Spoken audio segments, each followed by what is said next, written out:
Good morning दोस्तों। आप सभी का स्वागत है हमारे यूट्यूब चैनल अनुज रघुवंशी ऑनलाइन स्टडी पॉइंट्स पर।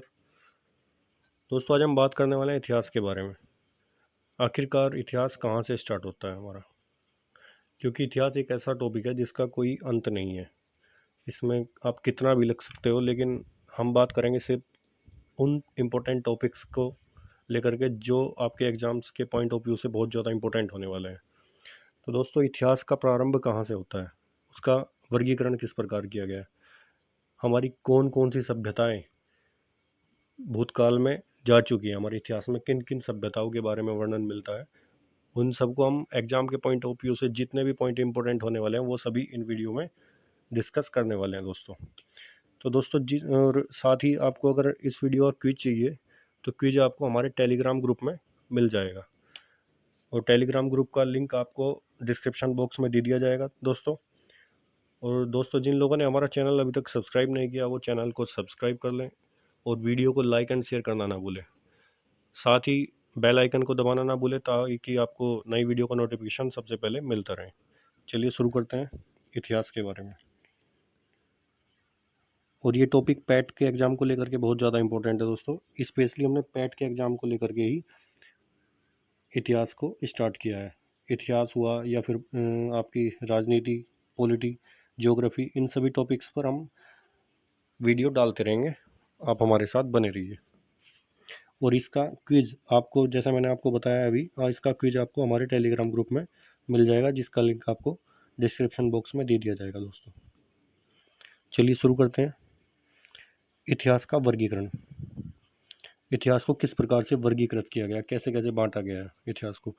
आपका पौराणिक आधारों पे किस प्रकार बांटा गया है, या फिर धातुओं के आधार पर किस प्रकार से बांटा गया है, जैसे पाषाण काल हुआ है, या फिर कांस्य युगीन सभ्यताएं हुई हैं, ठीक है, या ताम्र सभ्यताएं हुई है, ताम्र युगीन सभ्यताएं,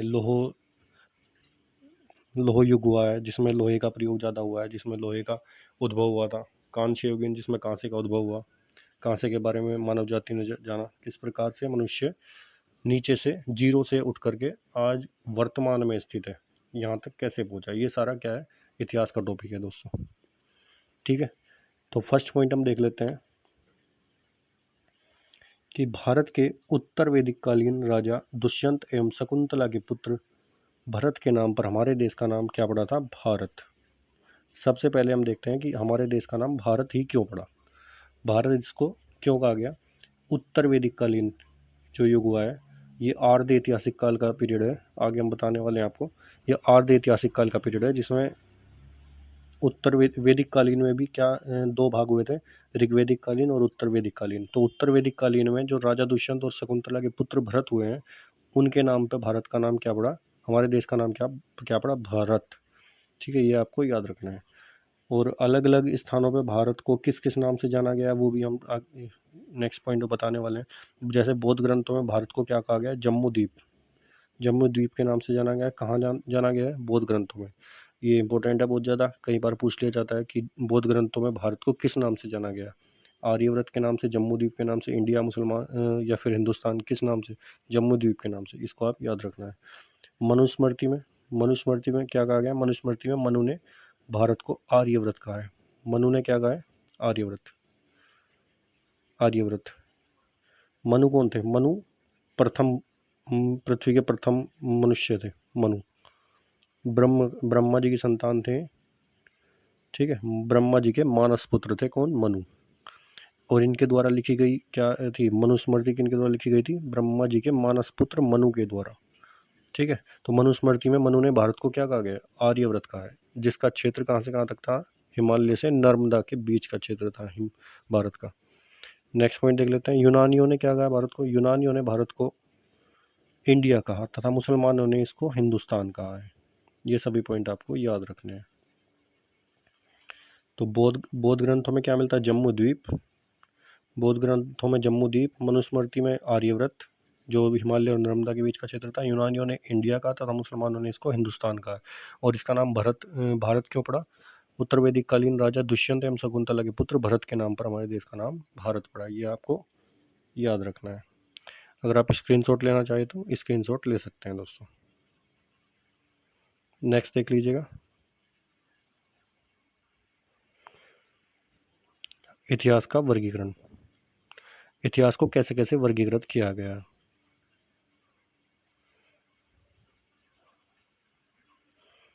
इतिहास का वर्गीकरण। तो सबसे पहले इतिहास को 3 भागों में बांटा गया समय के आधार पर। ये वर्गीकरण किस आधार पर किया गया? समय के आधार पर, ठीक है। प्रागैतिहासिक काल सबसे फर्स्ट कौन सा है? प्रागैतिहासिक काल। इस काल को प्रागैतिहासिक काल को कौन सा काल है? जिसकी लिपियों को हमने आज तक पढ़ा नहीं गया। उस काल को जिसको आज तक जो इनको अंकित अंक थे या फिर इनकी जो भी भाषा थी उसको आज तक पढ़ा नहीं गया, तो इसको क्या कहा गया? प्रागैतिहासिक काल। प्रागैतिहासिक काल। दूसरा कौन सा है? आर्य ऐतिहासिक काल। तीसरा कौन सा है? ऐतिहासिक काल, ठीक है। जो हमारा लेटेस्ट काल आया वो सबसे कौन सा है? ऐतिहासिक काल। और सबसे पुराना कौन सा है? प्रागैतिहासिक काल। मध्य कौन सा है? आर्य ऐतिहासिक, ठीक है। तो देख लेते हैं प्रागैतिहासिक काल को फिर तीन भागों में बांट दिया गया है। प्रागैतिहासिक काल को कितने भागों में बांटा है? 3 भागों में। प्रागैतिहासिक पहला है, दूसरा आर्य ऐतिहासिक, फिर ऐतिहासिक। तो प्रागैतिहासिक को कितने भागों में? पुरापाषाण काल, मध्यपाषाण काल और नवपाषाण काल, ठीक है। पुरापाषाण, मध्यपाषाण और नवपाषाण काल, इसको आपको याद रखना है। पुरापाषाण, मध्यपाषाण और नवपाषाण काल। तो पुरापाषाण काल का समय कितना है? 8000 ईसा पूर्व तक। मतलब जीरो से जो हमारे सन दो ये चल रहा है फिलहाल 2021, इन 2021 में जो हमारा जीरो से ईस्वी से स्टार्ट हुआ है, जीरो से उस ईस्वी से 8,000 साल पहले, मतलब अब से कितना हुआ है? 2000 ये हुए, 8000 पहले हुए, तो मतलब 10,000 साल पुरानी बात है। पूरा पाषाण काल कितना था? कब था? 8000 ईसा पूर्व। 8000 साल ईसा पूर्व से पहले का समय है। 8000 ईसा पूर्व से पहले का समय है। मध्य पाषाण काल क्या है? 8000 ईसा पूर्व से 4000 ईसा पूर्व तक। मतलब 8000 ईसा पूर्व से 4000 ईसा पूर्व तक कौन सा काल है? मध्य पाषाण काल। नवपाषाण काल कौन सा है? 4000 ईसा पूर्व से 2500 ईसा पूर्व तक। 4000 से 2500 ईसा पूर्व तक ये कौन सा काल हुआ? हमारा नवपाषाण काल, ठीक है। नवपाषाण काल। और ये सभी किसका हिस्सा है? ये आर्य ऐतिहासिक काल का हिस्सा है। आर्य ऐतिहासिक काल हमारा कहाँ खत्म होता है?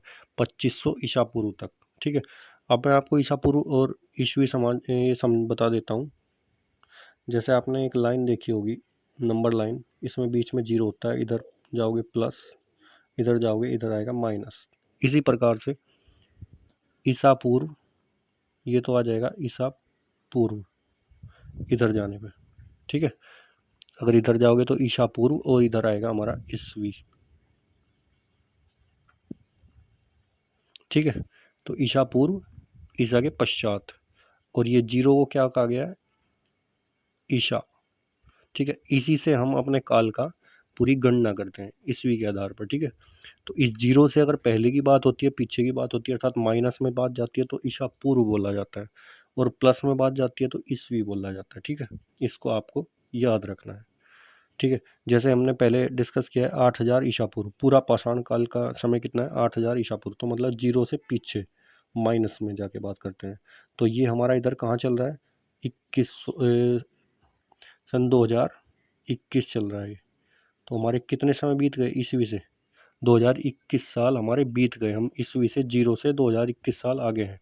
और पीछे के पूरा पाषाण काल कितना है? जीरो से 8000 ईसा पूर्व। ये 8000 पूर्व की बात है। तो टोटल दोनों को ऐड करेंगे तो कितना हो जाएगा? ये आ जाएगा हमारा लगभग 10,021 साल पुरानी बात है पूरा पाषाण काल, ठीक है। ये आपको याद रखना है, इसको भूलना नहीं है, ईसा पूर्व और ईस्वी को, ठीक है दोस्तों। तो ये तीनों हमने प्रागैतिहासिक काल को 3 भागों में बांटा गया, पूरा पाषाण काल, मध्य पाषाण काल और नवपाषाण काल। इसको आपको याद रखना है। और पूरा पाषाण काल को भी फिर 3 भागों में बांटा गया है।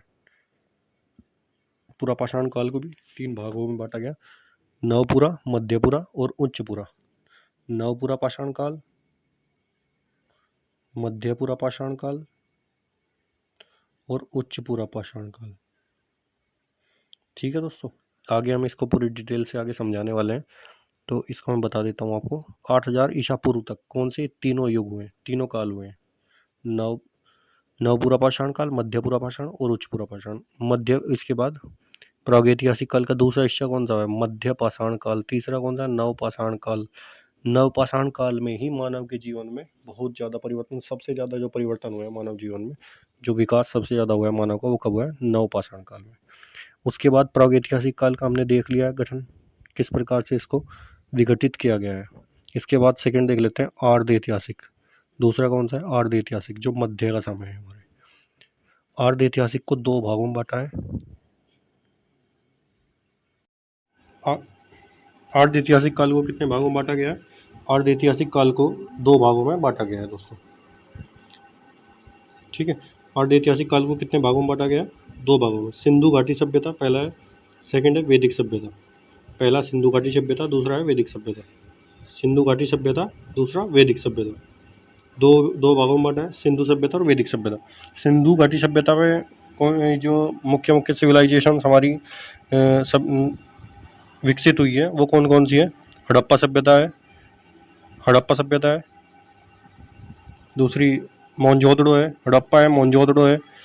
और इसी के साथ साथ इसके ही समांतर में हमारी मेसोपोटामिया की सभ्यता, मिस्र की नदी घाटी सभ्यता है। ये सभी सभ्यताओं का इनका काल है कितना है?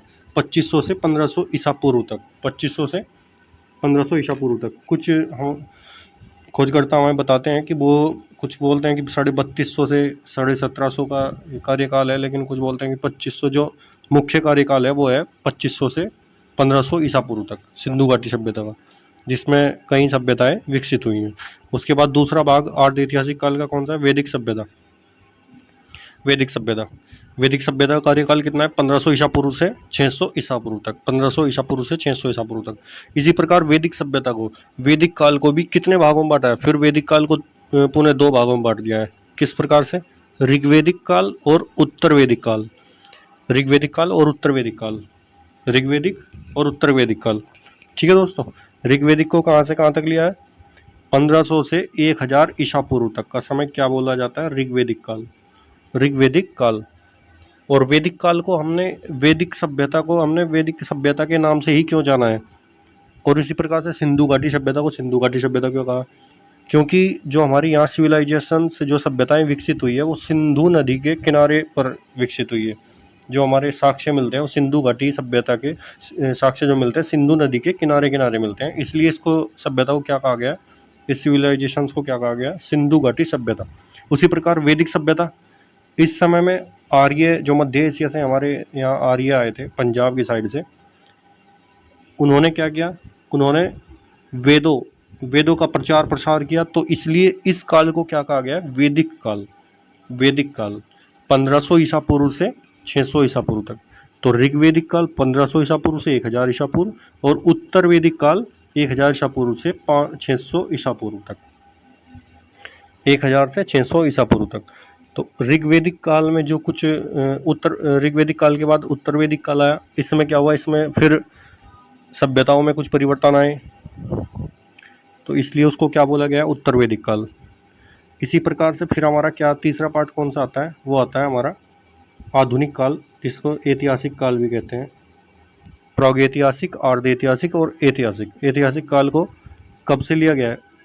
600 ईसा पूर्व से स्टार्ट हुआ है ऐतिहासिक काल, और अब तक जो चल रहा है वर्तमान तक, उसको क्या बोला गया? ऐतिहासिक। ऐतिहासिक को भी हमने तीन भागों में बांटा है: प्राचीन भारत का इतिहास, मध्य भारत का इतिहास और आधुनिक भारत का इतिहास। प्राचीन भारत का इतिहास 600 ईसा पूर्व से 712 ईस्वी तक। 712 ईस्वी तक हमने कब लिया है? जब भारत पर मुस्लिमों ने आक्रमण किया था, तब 712 ईस्वी से तब तक का काल क्या कहलाता है? प्राचीन भारत का इतिहास। उसके बाद 712 ईस्वी से 1707 ईस्वी तक मध्य भारत का इतिहास। इसको क्या कहा है? मध्य भारत का। और 1707 ईस्वी के बाद क्या है? आधुनिक भारत का इतिहास, मॉडर्न हिस्ट्री ऑफ इंडिया। इसको क्या बोला गया है? आधुनिक भारत का इतिहास। तो ये सभी आपको याद रखना है दोस्तों, आप इसका स्क्रीनशॉट ले सकते हैं।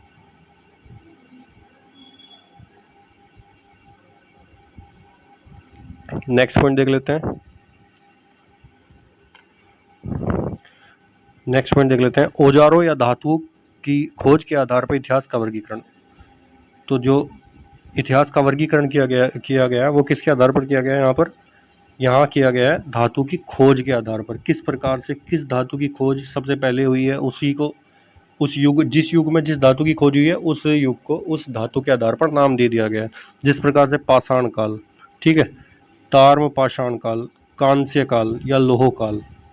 ठीक है दोस्तों, तो पाषाण काल, ताम्र काल जिसमें तांबे की खोज हुई उसको ताम्र काल, ताम्र का पाषाण काल, फिर कांस्य की खोज हुई तो कांस्य काल, लोहे की खोज हुई तो लोह काल। अर्थात मानव सभ्यता जिस धातु से जिस काल में भी परिचित हुई उसी काल को उसी धातु के आधार पर नाम दे दिया गया है।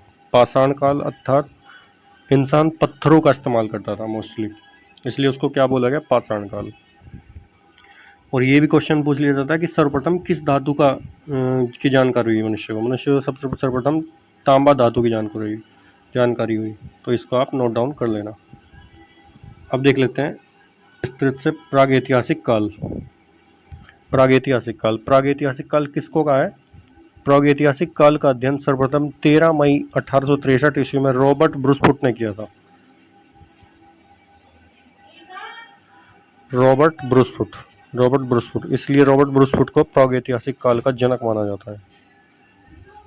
क्या कहा जाता है? रॉबर्ट ब्रूसफुट को प्रागैतिहासिक काल का जनक। किसको कहा जाता है? रॉबर्ट ब्रूसफुट को। इसको आप याद रखना। रॉबर्ट ब्रूसफुट को क्या कहा गया है? प्रागैतिहासिक काल का जनक माना गया है। ठीक है दोस्तों, तो प्राचीन काल में जब मनुष्य पढ़ना लिखना नहीं जानता था तो उस काल को केवल पुरातात्विक आधार पर ही लिखा गया। ऐसे काल को क्या कहा गया? प्रागैतिहासिक काल की संज्ञा दी जाती है। और इस काल को तो इस काल को केवल पुरातात्विक आधार पर लिखा गया, इसलिए इसको क्या कहा गया है? प्रागैतिहासिक काल। ठीक है दोस्तों, इस काल को प्रागैतिहासिक काल की संज्ञा दी जाती है और इस काल को प्रागैतिहासिक काल कहा जाता है। प्रागैतिहासिक काल को फिर 3 भागों में बांटा गया। अलेक्जेंडर कनिंघम को भारत में पुरातत्व का जनक कहा जाता है। अलेक्जेंडर कनिंघम को भारत में पुरातत्व का जनक किसको बोला गया? Alexander Cunningham. ये इंपॉर्टेंट है, ये आप नोट कर लेना, अलेक्जेंडर कनिंघम। ठीक है दोस्तों, प्रागैतिहासिक काल को 3 भागों में बांटा गया। पूरा पाषाण, मध्य पाषाण और मध्य पाषाण काल, पूरा पाषाण काल, मध्य पाषाण काल और नवपाषाण काल। पूरा पाषाण, मध्य पाषाण और नवपाषाण काल। ठीक है दोस्तों, तो पूरा पाषाण काल को भी हमने आपको बताया कि 3 भागों में बांटा गया। पूरा पाषाण काल को भी सबसे पहले पूरा पाषाण काल देख लेते हैं। इस काल को 3 भागों में बांटा गया। प्रथम निम्न पूरा पाषाण काल। इस काल में मनुष्य की प्रवृत्ति आकेटक की थी, मतलब इंसान इस युग में कैसा था? सिर्फ शिकार करता था।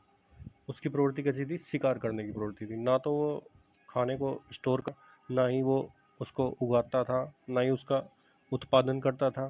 सिर्फ क्या करता था? शिकार करता था और खाता था।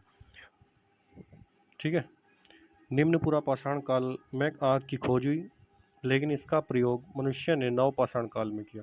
आग की खोज तो निम्न पूरा पाषाण काल में ही हो गई थी, लेकिन इसकी जो इस्तेमाल किया गया है, इसका प्रयोग किया गया, कब किया गया? नवपाषाण काल में। ठीक है दोस्तों, सबसे पहले क्या है कि मनुष्य पेड़ों पर रहता था।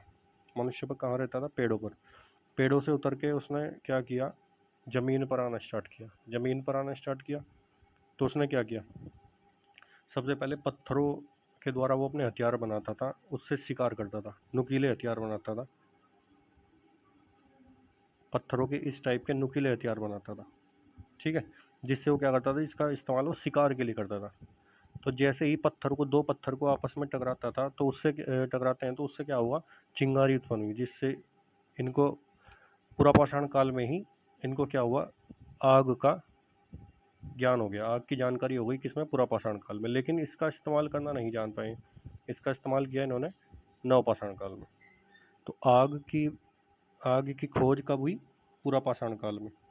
ठीक है, ये आप याद रखना है, खोज कब हुई? पुरापाषाण काल में, लेकिन इसका प्रयोग कब हुआ? नवपाषाण काल में। ठीक है, तो निम्न पुरापाषाण काल में क्या? इस काल में मनुष्य की प्रवृत्ति कैसी थी? आखेटक की थी। निम्न पुरापाषाण काल में आग की खोज हुई, लेकिन इसका प्रयोग मनुष्य ने नवपाषाण काल में किया। निम्न पुरापाषाण काल में मनुष्य क्वार्टजाइट पत्थरों का प्रयोग हथियार बनाने में करता था, पत्थरों का प्रयोग करता था हथियार बनाने में, हथियार के तौर पे नुकीले पत्थरों का इस्तेमाल करता था।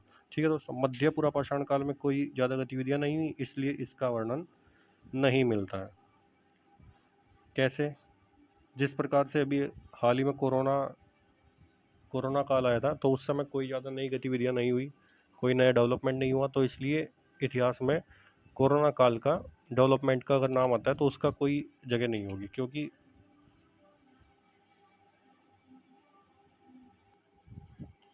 इसके बाद बात करते हैं हम उच्च पूरा पाषाण काल की। उच्च पूरा पाषाण काल, ठीक है दोस्तों। उच्च पूरा पाषाण काल में क्या क्या परिवर्तन हुए? आधुनिक मानव होमोसेपियंस का उद्भव कब हुआ? उच्च पूरा पाषाण काल में हुआ। जब हुआ उच्च पूरा पाषाण काल का मानव कैसा था? आखेटक एवं खाद्य संग्राहक। निम्न पूरा पाषाण काल में कैसा था मनुष्य? सिर्फ क्या करता था? आखेट करता था, अर्थात शिकार करता था और खाता था सिर्फ। उच्च पूरा पाषाण में क्या हुआ? आखेटक के साथ साथ वो खाद्य संग्राहक भी बन गया, जो खाने की सामग्री थी उन्हें संग्रह स्टोर भी करने लगा, तो इसलिए उसको क्या बोला गया? मानव आखेटक के साथ साथ खाद्य संग्राहक भी बन गया। ठीक है, और इस उच्च पूरा पाषाण काल में मानव को क्या कहा गया? होमोसेपियंस। होमोसेपियंस का उद्भव भी कब हुआ? उच्च पूरा पाषाण काल में। साथ में दीपक का आविष्कार भी कब हुआ? उच्च पूरा पाषाण काल में। और धनुष बाण का भी आविष्कार इसी काल में हुआ। लीवर प्रणाली, यांत्रिक प्रणाली लीवर का प्रयोग भी इसी काल में हुआ। तथा इस काल का ये क्या है? काल, इस काल का सबसे महत्वपूर्ण आविष्कार क्या था? धनुष बाण। दीपक का आविष्कार हुआ, यांत्रिक प्रणाली लीवर का आविष्कार हुआ, धनुष बाण का आविष्कार हुआ। और उच्च पूरा पाषाण काल में क्या क्या मिला?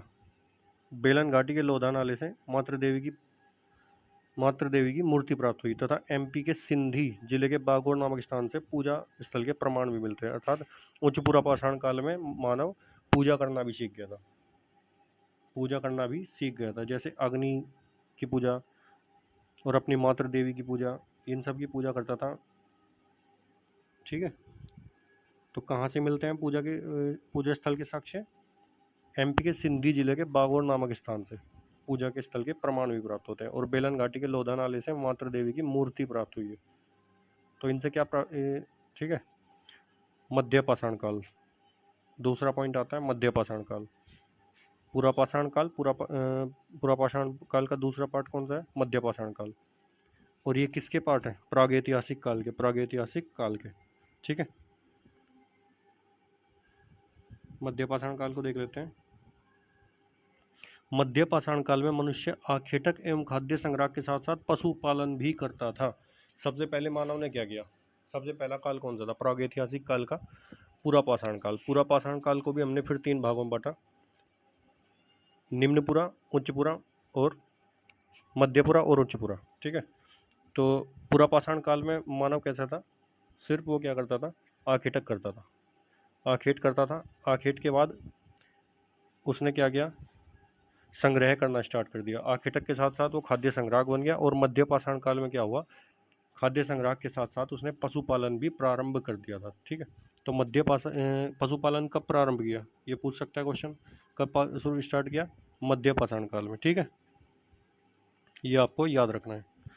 दूसरा पॉइंट है, मध्य पाषाण काल में मानव ने पशुपालन आरंभ कर दिया था, जिसके प्राचीनतम साक्ष्य मनुष्य को मध्य प्रदेश के आदमगढ़ एवं राजस्थान के बागौर से प्राप्त होते हैं। कहाँ से प्राप्त होते हैं? मध्य प्रदेश के आदमगढ़ से और राजस्थान के बागौर से इसके साक्ष्य मिलते हैं हमारे। किस चीज़ के? प्राचीनतम कृषि के साक्ष्य, पशुपालन के साक्ष्य, सॉरी। मध्य पाषाण काल में मानव ने पशुपालन प्रारंभ कर दिया था, जिसके प्राचीनतम साक्ष्य कहाँ से मिलते हैं? मध्य प्रदेश के आदमगढ़ से और राजस्थान के बागौर से पशुपालन के साक्ष्य मिलते हैं। ये आपको याद रखना है। उत्तर प्रदेश के प्रतापगढ़ जिले से जिले में सरायनार तथा मलदहा भारत के सबसे पुराने स्थल है, जहां गर्तावास का साक्ष्य मिले। मध्य पाषाण काल में मानव ने भूमि के नीचे रहना भी स्टार्ट कर दिया था। भूमि के नीचे मकान बना करके रहना स्टार्ट कर दिया था मध्य पाषाण काल में। इसको गर्तावास को क्या बोला गया? भूमि के नीचे जो मकान बनाए जाते हैं उसको क्या बोलते हैं? गर्तावास। तो मध्य पाषाण काल में गर्तावास के भी साक्ष्य मिलते हैं। वो कहाँ से मिलते हैं? उत्तर प्रदेश के प्रतापगढ़ जिले में सरायनहार तथा मलदहा भारत के सबसे पुराने स्थल पाए गए हैं, जहाँ से गर्तावास के साक्ष्य मिले हैं। ठीक है दोस्तों, नेक्स्ट पॉइंट देख लेते हैं, नवपाषाण काल। नवपाषाण काल पुरापाषाण काल, मध्यपाषाण काल और नवपाषाण काल।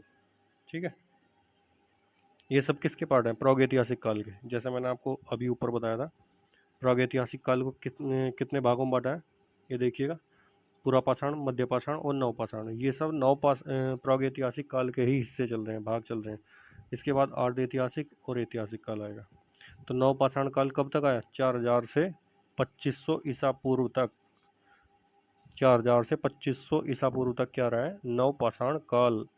और इस काल में ही सबसे ज़्यादा जो मानव सभ्यता में हुए हैं वो नवपाषाण काल में ही है, क्योंकि इसने आग का प्रयोग भी सीख लिया था। इसी काल में इसने पहिए का आविष्कार किया, जिसका प्रयोग इसने कुम्हार के चाक के रूप में किया, सामान ढोने में इसका प्रयोग किया। तो अमूलचूल परिवर्तन जो मानव सभ्यता में आए वो कब आए? नवपाषाण काल में। तो नवपाषाण काल में मानव ने आग का प्रयोग सीख लिया था। नवपाषाण काल में मनुष्य खाद्य संग्राहक से उत्पादक भी बन गया था। इसने कृषि का प्रारंभ भी कर दिया था। कब किया कृषि प्रारंभ? पशुपालन का प्रारंभ कब किया? कब किया?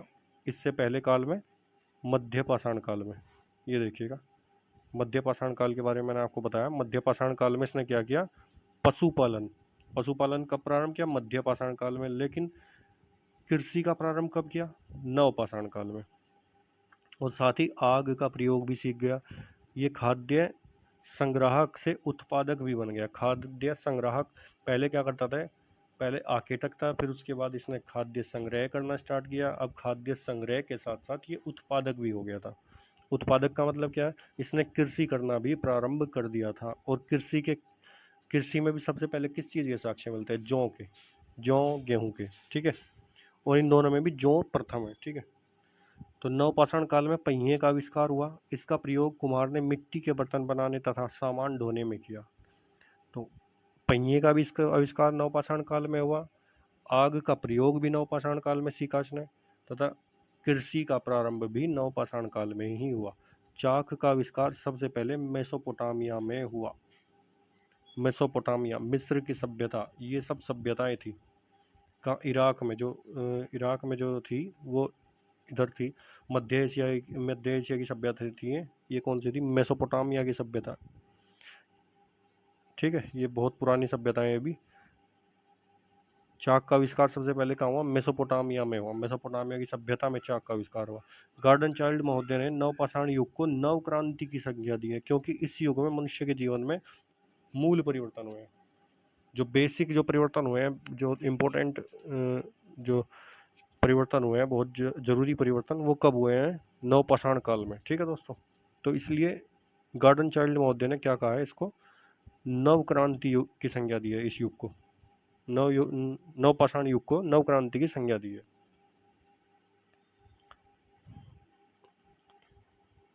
नवपाषाण काल में मालिक को कुत्ते के साथ दफनाए जाने का साक्ष्य ब्रुजहोम से प्राप्त हुआ है।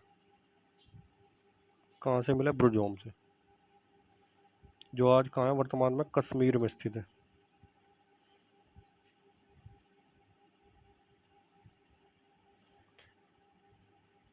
नवपाषाण काल में मालिक को कुत्ते के साथ दफनाए जाने का साक्ष्य ब्रुजहोम से प्राप्त होता है। ब्रुजहोम कहाँ है? कश्मीर में। ठीक है, हड्डियों के उपकरण चिरौंद, बिहार से मिले हैं। हड्डियों के उपकरण कहाँ से मिले हैं? चिरौंद से। चिरौंद कहाँ है? बिहार में। नवपाषाण काल में कुम्हार के आवे का साक्ष्य मिला है, जो कश्मीर में है। ठीक है, नवपाषाण काल में और क्या मिला है? कुम्हार के आवे का साक्ष्य मिला है। नवपाषाण काल में ही मालिक के साथ कुत्ते को दफनाए जाने का साक्ष्य मिला है। और हड्डियों के उपकरण कहाँ से मिले हैं? ये भी नवपाषाण काल में ही मिले हैं। ठीक है दोस्तों, आज के लिए इतना ही काफ़ी है। मिलते हैं नेक्स्ट वीडियो में, तब तक के लिए बहुत बहुत धन्यवाद। और नेक्स्ट वीडियो में हम बात करने वाले हैं आने वाले समय में विकसित होने वाली सभ्यताएं, अर्थात मध्यकालीन युग में। इसके बाद जो प्रागैतिहासिक काल पढ़ा हमने, तो ये सब प्रागैतिहासिक काल के ही पार्ट थे, उनके ही हिस्से हैं। उसके बाद प्रागैतिहासिक काल के बाद क्या आता है? अर्ध ऐतिहासिक काल। अर्ध ऐतिहासिक काल के बारे में आगे हम पढ़ेंगे। अर्ध ऐतिहासिक काल को दो भागों में बांटा गया है, सिंधु घाटी सभ्यता और वैदिक सभ्यता। ठीक है, इसको हम नेक्स्ट वीडियो में देखने वाले हैं। और इस आज की वीडियो का जितना भी टॉपिक है, इसका अगर आपको क्विज फॉर्म में इसको चाहिए तो आप हमारे टेलीग्राम ग्रुप को ज्वाइन कर सकते हो, जिसका लिंक आपको हम डिस्क्रिप्शन बॉक्स में दे देंगे दोस्तों। चलिए मिलते हैं नेक्स्ट वीडियो में। तब तक के लिए धन्यवाद। गुड बाय दोस्तों।